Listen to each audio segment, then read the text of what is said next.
when you hit a pocket of ambiguity, you don't know what the right path forward is. I think the best thing you can do is go for quantity. Like just run 10 different experiments, go in 10 different directions, whichever one is more fruitful, double down and redirect your resources.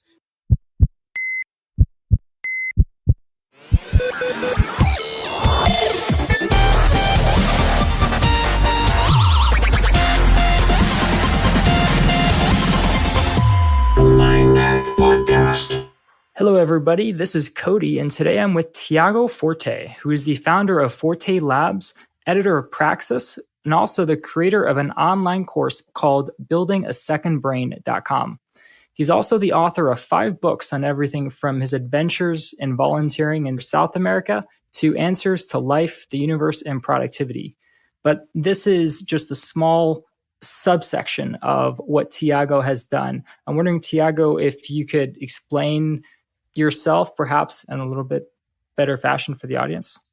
Absolutely. Yeah. Happy to be here, Cody. Basically, Forte Labs is an education company, and I just love experimenting with every kind of media.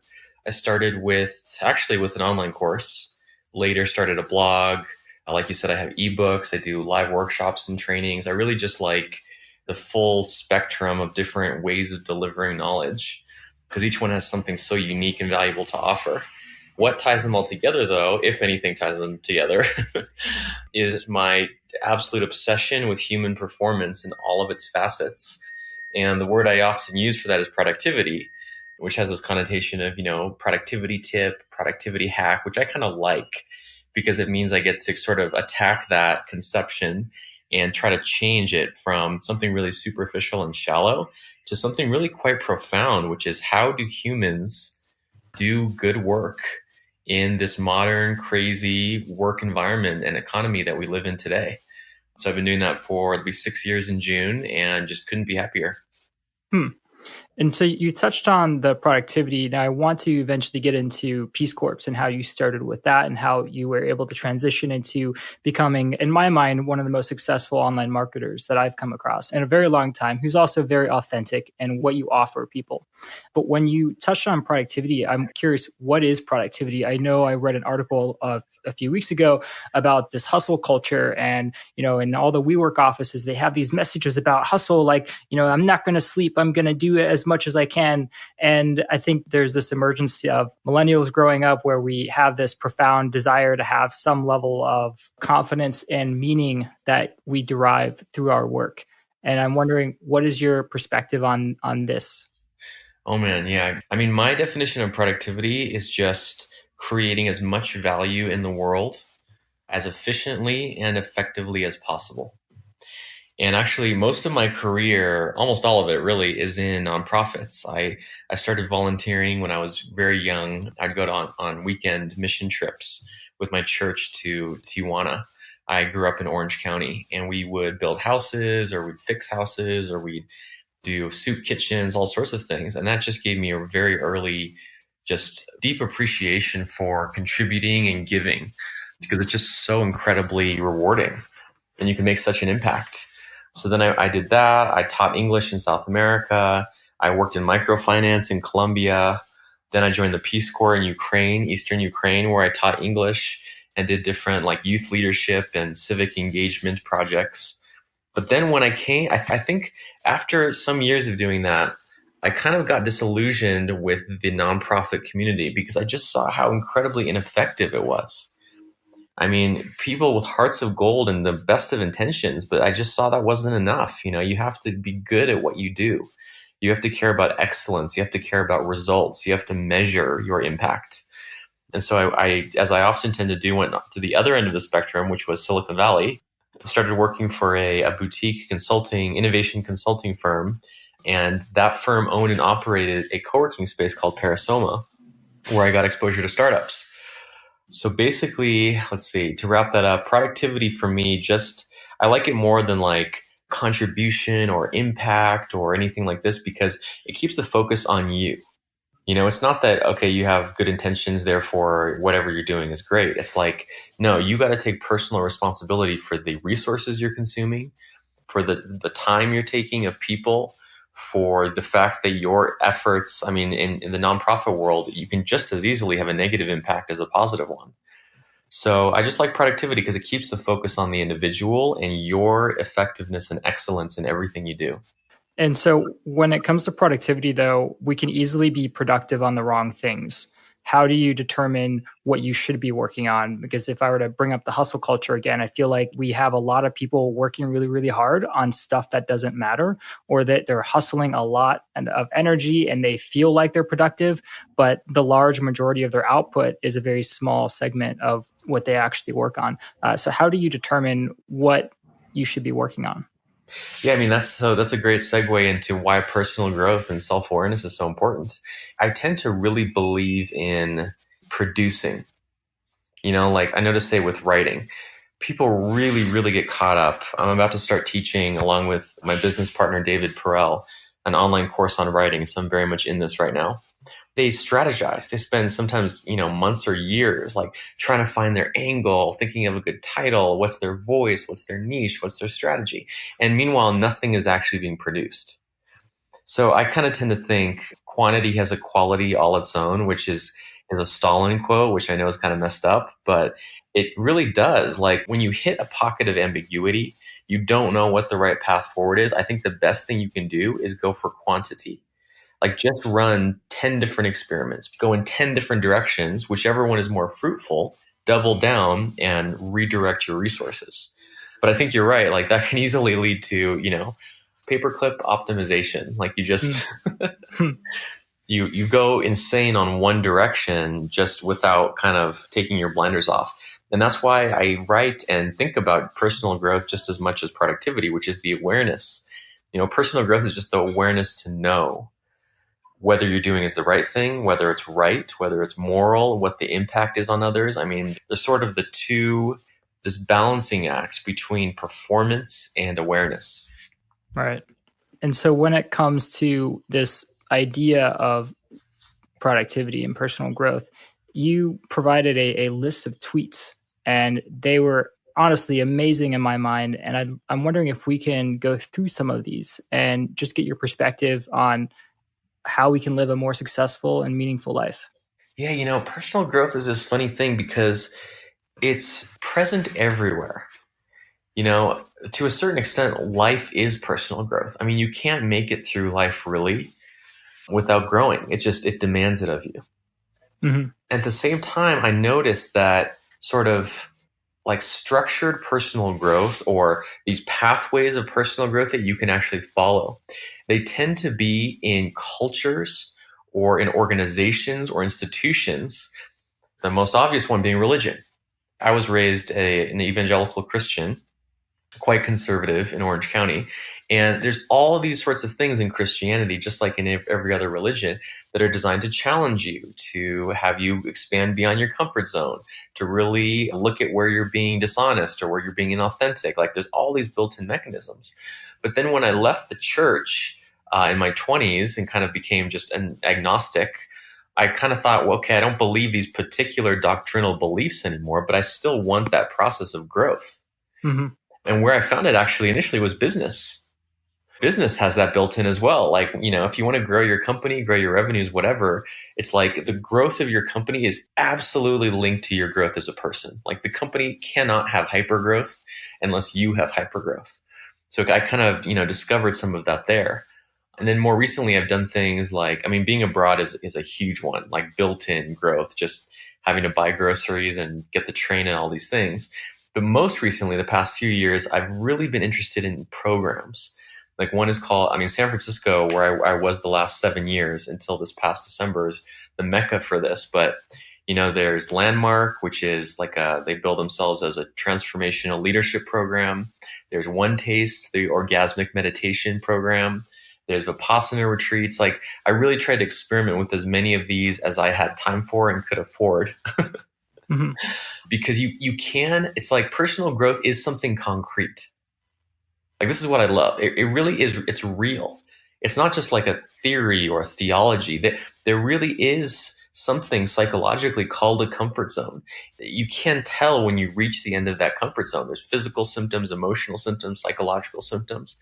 And I just think this is one of the most fascinating things that we could actually almost engineer or at least promote or encourage real tangible personal growth and all the incredible benefits that it brings. Wow. I had so many questions, but we can only get to a few likely. But the one that came up was, how do you measure personal growth? How do you know that you're on the right path, that you're happy with the success that you've already created thus far? I really do think of it as a comfort zone. Like there is this domain, this circle where you can walk freely. You can walk this way, you can walk that way. But when you get to the edge of it, it's to me, it's as clear as day. I mean, it's kind of the range of things you are allowed to do, you allow yourself to do, the range of emotions you allow yourself to feel, the range of conversations you allow yourself to have. I mean, I kind of think of it as this sort of range of really life that you are allowed to experience. And people, it's funny, people, it's not just that comfort zones are bigger or smaller, they're also different. It's like they cover different territory. So, like for instance, there's this spectrum of like you could call it integrity and authenticity, or integrity and vulnerability. And I've noticed people tend to be on one side or the other. Either they have amazing integrity, like they always do what they said they would do. They're very disciplined. They're very focused. This is the side that I tend to be on. But then what tends to be outside of my comfort zone is the authenticity, vulnerability, self-expression, where it's difficult for me to be vulnerable. It's difficult for me to like completely open up. And so for me, that is where I'm growing. And I can tell so clearly when I'm at my limit. Say I'm in a group of people I don't know very well and I'm having to really like open up and get to know them. Or maybe I'm public speaking about a personal story that I have and I really have to be vulnerable. Like it's so clear to me through my discomfort that I'm currently right at the edge of my comfort zone. Do you know why? Yeah, like what the symptoms are. Well, why is it hard to be vulnerable? I know for me, I'm the exact opposite. I feel like I have integrity, but when it comes to being vulnerable, I can just open up to somebody I just met off the street. But there's problems that come with that itself. But have you explored the theory about why it's so hard to be vulnerable? It could be related. I mean, it's probably related to things that happened when I was young, Hmm. right? There's probably also genetic components, parents, like all the usual things. Gosh, that's a good question. Like what determines like the range that we sort of are born with or that we have initially? That's I guess I haven't thought about that much. Hmm. I guess I just assume that people have a certain range and whatever that range is, it can be expanded. It touches on a fantastic episode that was on Tim Ferriss by Dr. Gaber Mate, who talked about childhood trauma. And a lot of the time, if you're angry, that's an emotion that maybe you were angry at your dad when you were younger, and you're expressing that anger in the present moment, but it's really an unresolved childhood trauma. And there's a theory that a lot of our issues and emotional struggles come from this earlier part of ourselves. Oh, I listened to that 2 or 3 times. That interview was absolutely profound. Yes. Oh my gosh, like even things like ADHD and ADD potentially being related to I mean, fascinating stuff. Hmm. I mean, definitely, I see some things in what you said. Like, I see a lot of things my dad modeled. I think our parents are sort of these models of like how we should be as adults, obviously. And I noticed that things my dad was good at, I'm good at. I'm very much like him. So other areas that he just didn't really explore or weren't really natural to him also are not very natural to me. I mean, anger is a good one. I think a lot of this is really common, I think, with a lot of people is making anger wrong. Like we had a parent or someone in our life that got angry and we decided it's not okay to be angry. Hmm. And that I think that served me for a long time, I've noticed, where I just didn't feel angry. I mean, people could do whatever to me and I never lost my temper ever. But now recently I'm noticing that it's like my comfort zone is expanding and now hitting that where the difficulty of getting angry is actually hindering me. I mean, every emotion has a purpose, right? Every emotion is useful. No emotion is inherently bad. Right. So if you can't feel anger, like I went to this other workshop called Tide Turners with this amazing. He was originally a VC. Now I think, still an investor, but more in this personal growth space. His name is Joe Hudson, and he talked about fear as being like a hose running down your body, and the hose gets kinked, right? It gets like a little knot in it. If it's kinked one way for one person, maybe you have this outrageous temper and you just lose it. Mhm. If it's kinked a different way, maybe you have no anger whatsoever. You just feel numb. But when it's unkinked, when you actually like have the hose completely straight, what that turns into is just determination. It's like when your anger can just flow directly through you, not through your resentments, through your trauma, through whatever it is. It's just like just unstoppable determination. Is that like being present with the anger? Like what meditation teaches is not necessarily to push away the feeling, but to acknowledge its existence. I'm honestly not sure. Like, Mm, I heard that description. I was like, I can't really relate, but I hope to one day. Yeah, I think it's probably awareness, acceptance, but also something like harnessing. I think of some of the great leaders and people who made social change, and they had to be angry at some level. But, Martin Luther King, Gandhi, these kind of people, they didn't let their anger consume them or turn into hate. They just turned it into action. mm. I have a question on that. So when I was young, I started a business and I worked really really hard at that business. But in later years, in retrospect, I realized that a lot of my drive to build that business was because I wanted to prove to my other kids in school that I could be successful, that I didn't need my parents' money and I could be better than they were. And then once I felt like I hit that milestone of like, okay, I've proven to my friend like I'm better than you, and it was like this whole thing where we were trying to compare ourselves when we were growing up.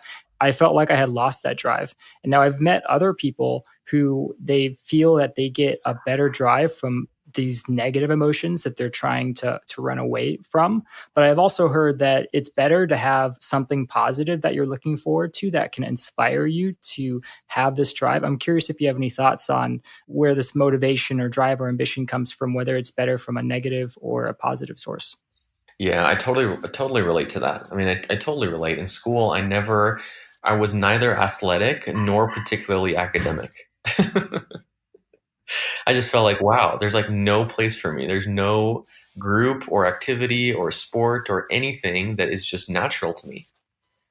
And that was hard. It's like, I mean, everyone has that sense, I think, to some extent that they don't belong, but Right. I took that with me and I think I turned that into like kind of similar to what you said, this drive to prove that, yeah, I was competent, I was right, I was good enough, I was smart, all these things. And I do notice, I mean, this is practically a cliche among entrepreneurs. Like, I think virtually every entrepreneur has some sort of chip on their shoulder to prove or some trauma to resolve, like something like that. It's just not normal to want to start a company. Right. But I think, and actually in this workshop I did with Joe, we talked about this where I realized that it's like the engine that had been driving me, which is the same one you said, of proving, was coming to an end. Like it was sputtering. Mhm. But I couldn't tell what the next engine would be. It's like I felt like I was reaching the end of this cliff and there was just a chasm and I couldn't see the other side. And I use the analogy of it's sort of like unlike a gas engine, like a petroleum engine. And there's this other car here that's a electric car, but I know I could make this the switch, but it's like even though my current energy source is kind of dirty and negative, it's reliable. Right. It's in your comfort zone to stick with that. Totally. Yeah. Yeah. Proving whatever it is you're trying to prove is so powerful. But then I don't know if you noticed this, but like I would notice that I would achieve things and just feel no joy or happiness. Yes.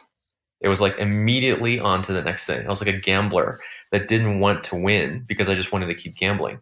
I had my first company I sold. The CEO of this Fortune 500 company come up. He shook my hand. He's like, Cody, you just sold your company. How does it feel? And I was just like, well, it's okay, but I've got all these transfer items and these checklist items I need to check off. And like looking back at it, I did not take the time to appreciate the success I had achieved. It was just immediately on to the next thing. And I think that contributes more to anxiety and depression than most people realize. Absolutely. It's a really sad realization. And I think, I mean, for me, that was an impetus for change. So what's your new source of motivation? I haven't really determined that yet. I would like to say it's something about inspiring others and having an impact. And I know I write, you write a lot more than I write, but in the few times that I have received feedback from people who tell me that something they read was encouraging or it changed them and helped them in some way, that's been a driver for me. And so I've had a desire to go and speak more in front of others because I just feel like I get into some kind of incredible flow and people want to listen. And so I think that's the desire for something in the future, but it's very unclear. But I'm also okay with that right now because sometimes things are going to be unclear. And there's been times in the past I would just not think at all. Well, I would think, but I would get into my head too much, and I would try and plan out. And I would try and brain map, and I would try and get this very crystal clear idea of what I wanted to do. And sometimes I would just end up in a circle, like a circular thinking pattern. And sometimes I have to tell myself, okay, that's enough thinking. I'm never going to figure it out. I need to do and put myself into action mode. Exactly. Yeah, you can construct this logical framework that then becomes a prison. And what were you talking about earlier about going after your fears? And that brings up Ryan Holiday's book, The Obstacle is the Way. And I always think about that now. If it's the fear that is what you should pursue, and the obstacle, that's how you are going to achieve that personal growth. Yeah, I read that book. It's a great book. I mean, it's so weird because it seems so unlikely or sort of too neat to say, yeah, the obstacle's the way. The biggest burden or problem you think you have is actually the pathway. Mm-hmm. But I found this absolutely to be the case. It's like weird how it applies across so many different things. I mean, when I started Forte Labs, actually, the real impetus, it wasn't with this like entrepreneurial ambition. It was a medical condition. I was in my consulting job, which was, prestigious and just this great, I was like in downtown in Soma in San Francisco. It was like the life of my dreams and everything. But I essentially, this medical condition, which had been going on for some years, just was getting worse and worse. And at some point I just had to, I couldn't really go to a workplace and do normal work. Mm-hmm. And I pretty much think like if that condition had flared up, I would still be, I'm sure I'd have a great life. I'd probably be working for a tech company in Silicon Valley or for some other consulting firm or who knows. But definitely much prefer the path I've taken. And it came from something that for years and still sometimes today, I still think of it as this like terrible burden. And so now today you've had a high level of success. You have a course, you have multiple courses that bring in you an evergreen money. You have speaking, you have 5 books. To many outsiders, you are the epitome of their desire to be successful in the internet marketing world. And I'm sure it wasn't always this way, right? Like you had low confidence at some point. Maybe you still have imposter syndrome. How did you develop the mindset, and kind of what failures might have you accrued upon to getting to where you are today? Oh man, yeah, it's been a long journey. I mean, basically this more or less 6 years I've been in business, really the business has only worked financially and actually, been sustainable for me personally like the past Mm. two, a little more than two, really with the launch of Building a Second Brain, which was, I had other courses, but they were summaries or sort of teaching other people's material, which meant that I couldn't really leverage them completely. Whereas Building a Second Brain was really like the first completely new original. I mean, not completely new original. It's of course borrowed from many sources, but the thing that I could kind of put my name on and trademark and all those things. The first 4 years, I kind of went on this random walk of just trying different things. It's funny, actually. I started with the thing I would end on, which was an online course, and had really, like looking back now, extreme stroke of luck. I mean, I just happened to produce a course on GTD when there was huge demand for GTD, Mm-hmm. put it on a platform called Skillshare, which was for designers, which if I had known that, I wouldn't have done it. But it turned out to be perfect because designers need productivity a lot. Mm-hmm. And then in 2014, which is the year that came out, it was the top, or no, the second course on the whole platform. So that was very lucky that my first project was successful. But then I tried to do a follow-up course. By this time my ego is like, yeah, I have the Midas touch. Anything I put out will just sell like just in crazy numbers. Mm-hmm. And it flopped. It's called Design Your Habits.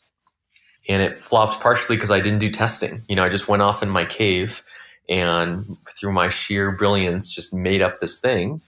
And then when I actually put it out into the market, I realized the title was wrong, the framing was wrong, the subject was slightly wrong. It was just wrong. And that's why when I did Building a Second Brain, which is the next one after that, it was extremely collaborative. And actually, every single step of the way, I got tons and tons and tons of feedback. So actually, in the middle there, after Design Your Habits didn't do well, I did corporate training for a while. For about a year and a half, I really focused on corporate training. I had some background in teaching, like in teaching English and some other things. And it was great. Corporate training pays very well. And actually, that was one of my most profitable years. But then I realized I didn't like it very much. And, serving really the 1% of the 1%, which are the people at these huge corporations that would hire me to do these trainings, teaching the 1% most productive to be even more productive was not really fulfilling for me. Right.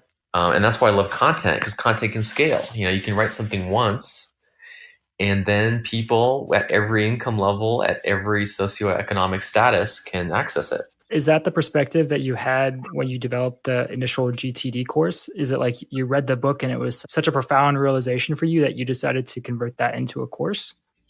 So it was actually many steps. I started as a book club.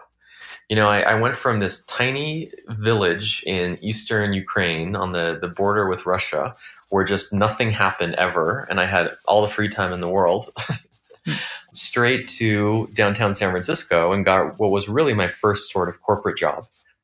And I was just drowning. Like, I just couldn't believe how much information I was expected as a junior analyst to manage. It was just absurd. And at such high quality, I could never make a mistake, could never let one thing slip. And so I just saw the GTD book on actually the bookshelf of the Airbnb I was staying at. And thought, well, this guy looks businessy. Read the book, just found it just really profound. And then when we started, I actually proposed starting a book club at my work. And for the first book, we chose GTD. Then, of course, like many book clubs, people didn't read the book, especially workplace book clubs. People tend to not read the book. Interesting. We're starting a workplace, a book club in our company in the next month. So we'll see how that goes. Cool. Hopefully you have more success than we had. But then after a few weeks, they just said, well, you seem to be the only one reading the book. Will you just teach it to us? So then I started doing that for a while. Then we thought, well, why do it just for the team that's managing the co-working space? Let's just make this a class for all the members. So then we opened it up to the open space in the co-working space and had, a few 10 or 20 over time co-working space members take part. Then they said, wow, this is so great. I want to share it with my team who's on the East Coast or in Europe or in Australia. So I thought, well, let me just film this workshop I'm teaching. And that was the course. So it's funny, like, you got to listen to demand.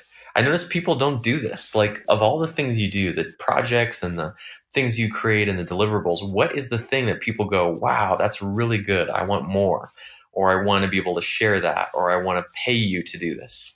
It's really funny. It's like often those are labors of love. So we think, oh, no one would pay me to do that. But those are the things you should go after. And in some ways, is that what you'd recommend for, say, finding your meaning or finding your why? You had a background in teaching and then you developed the GTD course. That was kind of your foot in the door.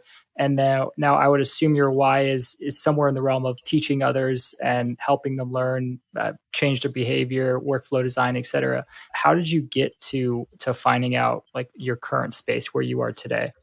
I mean, I feel like it's just a very random walk where I was just trying to listen at every stage to what kind of the universe seemed to be telling me. And there's this book, actually my favorite book on personal growth. It's called The Untethered Soul. Yes, I read that. Brilliant. It's just, I've read it probably 10 times. I just went, as soon as I finished, I just started reading it again. I actually went to, I don't know if I've ever told the story on an interview, but I went to Florida and visited Michael Singer. Wow. It was an incredible experience at the, it's called The Temple of the Universe outside of Gainesville. But he has another book that a lot of people don't know of called The Surrender Experiment, which I highly recommend because The Surrender Experiment is his autobiography. And only when you understand his life and what an insane life it was, do you get how he came up with the untethered soul.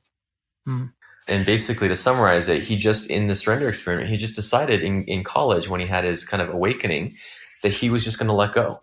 Like he wasn't going to try to impose his will on anything or anyone. He was just going to say yes to whatever the universe brought him, which is so sounds like the opposite of productivity and performance and all these things. But what that attitude led him to was founding one of the first $1 billion tech companies, which was then acquired, founding this huge retreat center, which was the Temple of the Universe that attracts people from all over the world, like all these crazy things that he believes, and from his story seems to be true, the universe just kind of brought his way.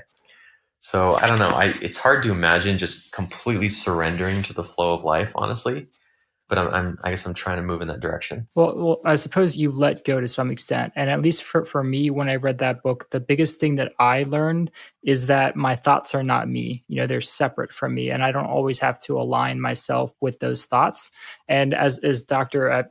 Gaber Mate, saying his name incorrectly, he referred to this part of himself as like a stupid friend, because you have to love yourself unconditionally, but then you don't have to necessarily listen to those parts of yourself. And I think that's a brilliant way of looking at it. I'm curious, what did you get out of the Untethered Soul? What kind of change did that incur within you? Gosh, I think it really just, I mean, it kind of gave me that model of personal growth that we talked about earlier. Like, I mean, the fact that he's talking about this process of, it's like you're standing in a river and life is the water flowing past you. Mm-hmm. And every bit of life is trying to wash away the trauma and the pain and the inauthenticity and everything that is not you. And if you just have to let it, you just have to let life refine you kind of like a diamond, which was so antithetical to my model of striving and just ambition and just like that hustle thing of just like, if I'm not working so hard that I'm in literal pain, I'm not doing enough. Mm-hmm.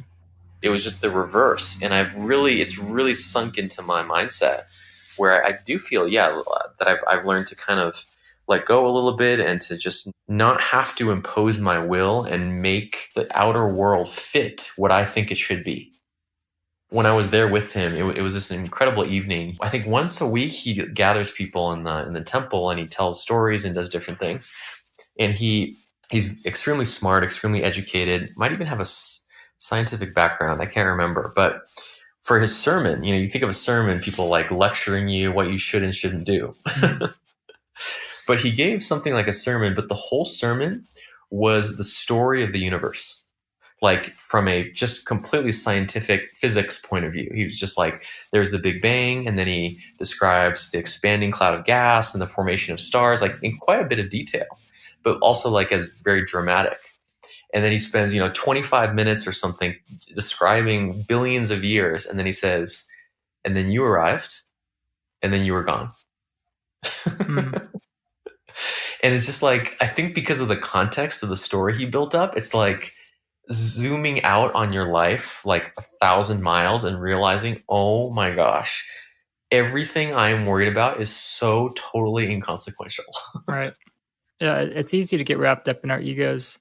And even I remember the Pale Blue Dot by, what's his name? Carl Sagan. Carl Sagan, where they had the picture in the background, and it was just Earth was just this little blue dot. And then there's also what's it called? I don't know if it's called the astronaut effect or the overview effect, where astronauts come back and they have a profound change in how they view themselves in the world, seeing how insignificant they are.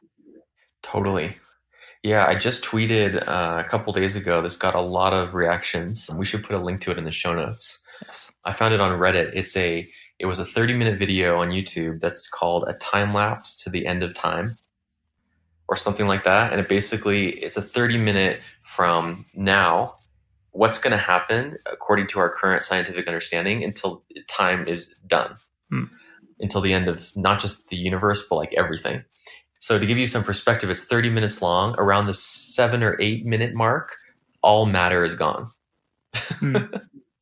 It's like all matter, all stars have cooled and matter has disintegrated within like 10 minutes of the video. And then you still have 20 minutes of time going. Yeah, it's just I think it's so easy to lose that perspective. So I want to just try and iron out, how did you get to the mindset that you're currently at? So, I mean, you've read Untethered Soul. Now, you mentioned in the mechanics of personal growth, number 13. So, I mean, you have number 12. Meditation is slow and steady and allows you to bubble up to the surface, focused, non judgmental awareness. And then you also have number 13. LSD is like rewiring the building in an overnight sprint, carving and flash flooding new channels straight into a story layer. And actually, I was Tim Ferriss actually just recently unveiled a documentary in last, or it was 2 weeks ago, and it was about mushrooms. And then he was also promoting another one called Trip of Compassion, about people at Johns Hopkins universities taking these psychedelic trips and having profound changes in experiences. So whether it's reading a book, taking psychedelic, I don't know whether you're willing to talk about it, or meditating, what kind of experiences and routines would you say have led to this mindset of personal growth and development? Yeah, I remember that tweet storm now. I'm totally willing to talk about it. I mean, LSD, so the best book, most impactful book I read last year was Michael Pollan's How to Change Your Mind. Yeah, fantastic book. I was at his talk where Tim Ferriss interviewed Michael Pollan recently at South by here in Austin. Oh, cool. Very cool. Okay, yeah. So LSD, it's an essential. I think in the future we're really going to consider these substances essential. Mm-hmm. They're so powerful, they work so fast, reliably compared to a lot of other things. Like 10 years of psychotherapy in an afternoon. Yeah, I mean you can't just ignore something like that. The results I've seen, I mean people in my life, myself, my main LSD experience was at Burning Man 2017. Mm. And just the world it opens up inside of you. And I mean, we talked about that range, like the range of life you're able to experience. It just like so greatly expands that. Mm-hmm. And I think it's so that part of that tweet storm was my sort of observation that there's so many ways of doing personal growth. I almost think of it like a buffet. You know, there's a lot of ways to get fed and to get your nutrients, right? And you could just drink some Soylent and, you know, not enjoy the process at all. Mm. But life is a buffet, this greatest buffet you've ever imagined of personal growth. And you can do it any way you want. You can do transformational personal growth seminars on the weekend, or you can do it only through I mean, that was a huge revelation in meditation. The insights that I could have on a Vipassana retreat with almost no external input.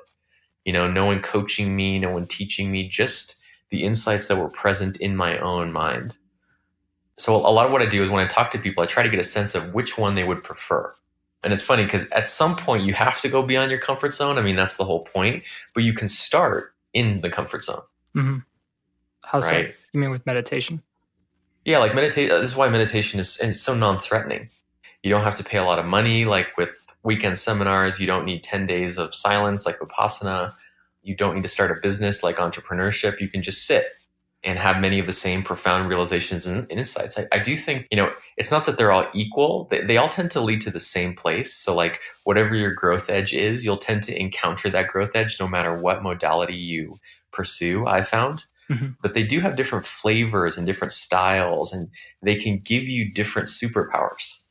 Right. I think it's also listening. I think meditation, it helps you to listen to your internal self, and that's why like I have the shower notes, because oftentimes when you're devoid of external stimuli is when those unconscious anxieties come up. You know, as David Allen would talk about GTD, about writing it down, and I was like, wow, it was such an incredibly profound thing, at least even in his book, to realize that we have these anxieties, or we have these thoughts that will come up about things that we need to do, but we don't record them. And if you just write it down, that anxiety, it stops, and then you're able to dedicate mental energy towards other things in your life. And so whether it's meditation, that's listening to these things and even writing them down, or whether it's doing therapy or having these new experiences, they help us get outside our comfort zone, right? Exactly. And can you just tell me a little bit about what your meditation routine is like, or other experiences or books that have led to these profound realizations or changes within your own life? Yeah, the book that introduced me to meditation it's called Mindfulness, and then it has a subtitle that I can never remember. We can find it for the show notes if you Yes. want, but it's cool because it's just a series of exercises. So like they'll have you do, one kind of meditation in one chapter, and then the next chapter a different one. And then like one chapter you do the raisin exercise. I don't know if you've heard of that. No. What's Where that? you basically you get a raisin, and then with each of your senses, first you journal about what it looks like Ah, as in as much detail as you can. And it turns out you can write pages and pages about what a raisin looks like. hmm, And then you do smell, and then you do touch, and then eventually you do taste. And by the time you do taste, it just like explodes in your mouth like this symphony of flavors because your attention is so focused. mhm. So that was a cool one, and it's just a bunch of cool exercises. And then sometime after that, I started kind of doing it intermittently, I'd say, like on and off every 2 to 3 days. But then I went on a Vipassana meditation in like, I think 2016. And actually, the beginning of my blog, the very first blog post I wrote was my experience there. It was like the first experience where I was like, I have to write about this. How long is that retreat? So, well, the initial one you do is 10 days. I think it's like one day of kind of preparation and then 9 days of silent meditation. And then once you've done a 10-day and you're a graduate, you can do, I think, like 5 days, 3 days, 2 days, one day, or half day. So I've been a fan of Headspace for a long time now, and even before that, just doing YouTube videos. And I know that Tim Ferriss has taken the Transcendental Meditation course, which is about $1,000, although he despises the business model. And I think it is kind of a little crazy to pay $1,000 for a few days of courses and basically to be taught how to hum to yourself. Do you have any thoughts on whether it's Vipassana or Transcendental Meditation that you can become more of a advanced user per se? I really don't. I don't have wide experience. I've only done Vipassana as a structured program. I've done it twice and had very different experiences each time. And then, so that was a turning point, the first one I did, because you can get so, so, so much deeper. You can just get to parts of yourself that are just simply not possible in 10 or 15 minutes. Mhm. And after that, I still wouldn't say it was daily. I'd say only after the second one was it daily. But the past 2 years, I'd say 98% compliance, I think is the term. I've done 15 or 20 minutes each evening. And actually, my partner, Lauren, who's now my wife, doing it with me has been a huge help because half the time I don't feel like doing it, she does, and vice versa. And what have you gotten out of the meditation, or are you able to recognize anxieties? Or do you typically have things that you remember to do when you write them down? Or do you have epiphanies about like what you should do with a course or something along that nature? It's funny. I don't really know if I have epiphanies. In fact, my this is something that surprises a lot of people. Hmm. My whole thing is about note taking, and I'm obsessed with note taking. But it's pretty rare for me to just write down a thought that came to mind. Hmm. Almost all my notes are external sources. They're coming from outside, and the reason is, I guess, this is perhaps a bizarre belief, but if an idea spontaneously occurs to me, I assume that I can have it again, and the next time I have it, it'll probably be even better. So I would say epiphanies. I think the benefits are just more like, I mean, it's a lot of things, but the non-reactivity, just like when something happens out in the world and I'm meditating and like, instead of that just inner turmoil, that pain, that just like, it's like that thing with that just storm within you. It's just like, no, it just kind of goes through me as if I'm transparent or something. Would you say that you're just an observer to the emotions and the thoughts as they come up? Exactly. Yeah, that, I mean, it makes sense. That discipline you develop during meditation just extends out into life, and all sorts of things can happen. I think it's big for entrepreneurship because everything in entrepreneurship is so big and dramatic. There's so many ups and downs, and just the ability to just watch it all and be like, wow, just fascinating. Hmm. It's fascinating how this person is yelling at me. Hmm. Yeah, to be in the moment and to be able to recognize your own anger, but then also be able to see the situation externally. That's amazing. I've done that a few times, but it's very rare that I'm able to just observe my emotions as I'm experiencing them. Yeah, I mean, it's definitely a spectrum. Like I do it, better sometimes than others, but I'd say as I continue to meditate and increase the time I meditate, it's like more and more of the time I'm in that place of balance. Hmm. Now, I know that we have a limited amount of time remaining, but I wanted to ask about metacognition. So, do you ever analyze your own thoughts?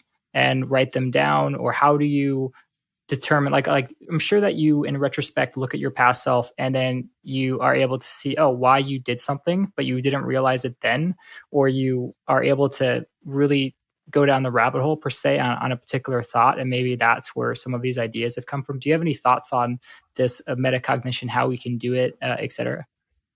Yeah, I mean, I think that definitely happens. You do come to understand yourself. Maybe never completely, but you do have these little, they're like little mechanisms. Things you do, I think when you're threatened, when you're insecure, when you're uncertain, it's like the little script takes over. Mm. And I think a lot of metacognition is like watching the script unfold, which sometimes you just do. You let it unfold. Many of those scripts are quite adaptive, they're quite useful, but then it's kind of like you have the choice, you have the agency to stop it or to use a different script than the one that's been programmed. Yeah, I'd say that's a pretty fundamental part of personal growth. Okay. Can you describe your current routines or habits? Like, what's the life of Tiago Forte in a day? So as of end of December, around the new year, I live with my wife in Mexico City. So it's been quite different. And I'd wish I would jump into that as well, why you moved from San Francisco to Mexico City, but maybe in a future episode. Yeah, let's do a part two. Definitely. We're still finding our stride, I'd say. We've been here about 3 months, and it's just a very different kind of life than the Bay Area. I'd say better in many ways, or at least more healthy, more balanced, more like kind of a higher quality of life. Mm-hmm. A lot of that has to do with the fact that we're earning in dollars and then spending in pesos, which is a great blessing. Mm-hmm.